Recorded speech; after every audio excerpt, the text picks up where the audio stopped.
आता एक वेगळी बातमी आहे। काही दिवसांपूर्वीच समाज माध्यमांवर एक स्वारगेट स्थानकासंदर्भातला फोटो प्रचंड व्हायरल झालेला होता। या फोटोमध्ये स्वारगेट स्थानकाला स्वर्गात असं नाव देण्यात आलेलं होतं।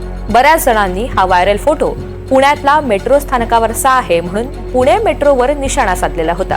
परंतु कालच पुणे मेट्रोनं ट्विट करत स्पष्टीकरण दिलेलं आहे।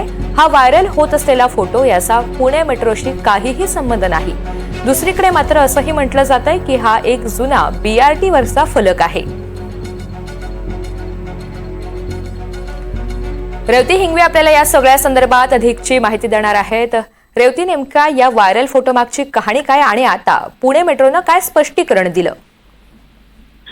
नक्कीच ऋतुजा, आपण जसं तो फोटो बघतोय, अनेक दिवस झाले समाज माध्यमांवरती हा व्हायरल होत आहे आणि त्यावरनं पुणे मेट्रोवरती निशाणा साधत त्यांना ट्रोल केला जातोय। खरं तर आपण त्या फोटोमध्ये जर नीट बघितलं तर स्वारगेट स्थानकाला स्वर्गात असं म्हणलेलं आहे आणि त्याचं एक ट्रोल किंवा मीम स्वरूपात ते सगळीकडे व्हायरल होत आहे आणि त्याचीच दखल घेत पुणे मेट्रोनी ट्विट करत असं सांगितलं की कृपया लक्ष द्या, समाज माध्यमांवर तसेच व्हॉट्सअपवर प्रसारित होणारा या फलकाचा फोटो पुणे मेट्रोशी संबंधित नाही असं सांगत त्यांनी हे स्पष्टीकरण दिलं की हा पुणे मेट्रोचा फलक नाहीये। खरं तर आपण जर बघितलं या फोटोकडे तर वरती असं केंद्रीय विद्यालय असं दिलेलं आहे त्या फोटोमध्ये आणि अशा प्रकारचं कुठलंही स्थानक पुणे मेट्रोच्या ह्याच्यात येत नाही। पुणे मेट्रोच्या रूट वरती खरं तर कुठे येत नाही।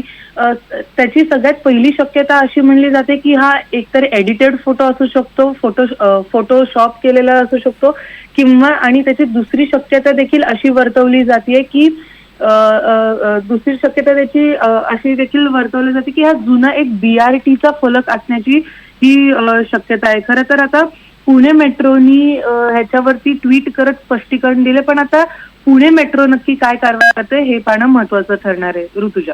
निश्चित। रेवती, धन्यवाद सविस्तर माहितीसाठी।